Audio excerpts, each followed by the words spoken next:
আল্লাহ রাব্বুল আলামিন বলেন, ইযা যুলজিলাতিল আরদু জিলজালাহা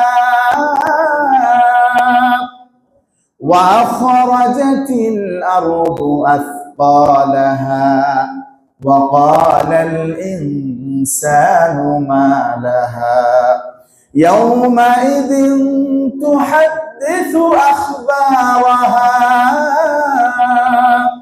بأن ربك أوحى لها يومئذ يصدر الناس أشتاتا ليروا أعمالهم فمن يعمل مثقال ذرة خيرا يره ومن يعمل مثقال ذرة شرا يره الله أكبر إذا زلزلت الأرض زلزالها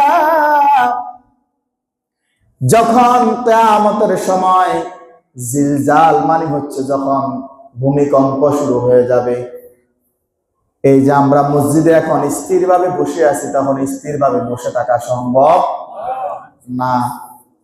সাধারণ 5 মাত্রার ভূমিকম্প এখন যদি আমাদের এখানে হয়ে যায়, তাহলে জমিন এখনই নাড়াচাড়া শুরু করবে। আর যেদিন চূড়ান্ত নাড়াচাড়া হবে, সেই দিন জমিনের আর কোনো ভারসাম্য থাকবে না। ওয়া খরাজাতিল আরদু আথকালাহা, জমিনের ভিতরে যাই কিছু আছে সব কিছু বের করে দিবে, জমিন আর ভিতরে রাখতে পারবে না।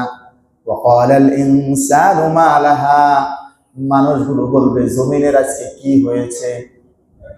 জমিন আজকে আমরা গ্যাস উত্তোলন করতে গেলে, স্বর্ণ উৎপাদন করতে গেলে, কয়লা উত্তোলন করতে হলে বাইরে থেকে লোক নিয়ে আসতে হয়। দিনের পর দিন কষ্ট করে পরিশ্রম করে এরপরে গ্যাসের খনি, তেলের খনি, এগুলো কয়লার খনি পাওয়া যায়। কিন্তু ওই দিন আর কোনো প্রযুক্তির দরকার নাই, বিনা প্রযুক্তিতে জমিন এমনি বের করে।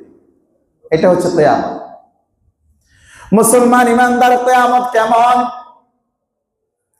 এখন যে সমস্ত মারা গর্ভধারিণী অবস্থায়, গর্ভ অবস্থায় রয়েছে, 5 মাস, 7 মাস, 8 মাস, যাদের বাচ্চার বয়স পেটের মধ্যে হয়ে গিয়েছে, একটা সময় আসে প্রসব বেদনা হয়। কারো বাচ্চা নরমালে হয়, নরমালে যদি না হয় তাহলে ফেরি বিভিন্ন ক্লিনিকের মধ্যে নিয়ে তাকে সার্জারি করাইতে হয়, অপারেশন করতে হয়। অপারেশন করে তারপরে বাচ্চা বের করতে হয়, সিজার করা লাগে। কিংবা প্রসব বেদনা উঠলে দাইমা যারা আছে তারা হয়তো বাচ্চাটাকে ধরে দুনিয়ার মধ্যে নিয়ে আসে। কিন্তু কিয়ামতের অবস্থা এমন হবে, 5 মাস 7 মাসের বাচ্চা ওই কিয়ামতের বিভীষিকাময় অবস্থা দেখে অটোমেটিকলি এমনি তার বাচ্চাটা পড়ে যাবে। এখন বাচ্চা বের করতে হলে অস্ত্র করা লাগে, কাইটা বাইর করতে হয়, কিংবা নর্মাল ভাবে আরেকজনে ধরে বের করতে হয় নিজে নিজে। কিন্তু কিয়ামতের এমন ভয়াবহ, এমন বিভীষিকাময় অবস্থা হবে, কিয়ামতের অবস্থা দেখে 7 মাস, 8 মাস, 5 মাসের বাচ্চা সঙ্গে সঙ্গে পেট থেকে পড়ে যাবে।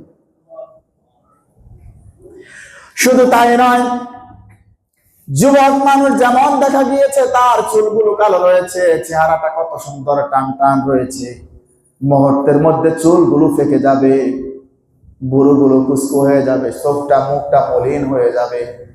এত ভয়াবহ কিয়ামতের ময়দান।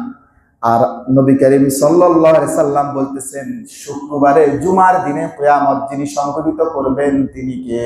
আল্লাহ। এই শুক্রবারের দিনে কি হবে? কিয়ামত হয়ে যাবে। সুবহানাল্লাহ।